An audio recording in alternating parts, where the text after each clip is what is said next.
لیکن انہوں نے پوچھا کہ کیا شیر خوار بچے کا پیشاب پاک ہوتا ہے؟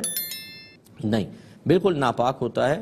احناف جو ہیں ہم اس حدیث پر عمل کرتے ہیں، استنزہوا من البول فإن عامۃ عذاب القبر منہ۔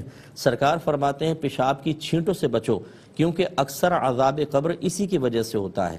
اور اس حدیث میں نبی کریم صلی اللہ علیہ وسلم نے شیرخوار بچے یا بڑے کے پیشاب کی کوئی تخصیص نہیں فرمائی، حتیٰ کہ جانوروں تک کے پیشاب کا استثناء نہیں کیا۔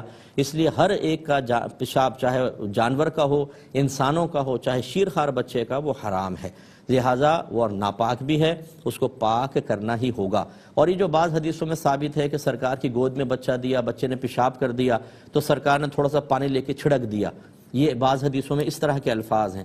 اس سے یہ کہاں ثابت ہوا کہ پیشاب پاک ہے؟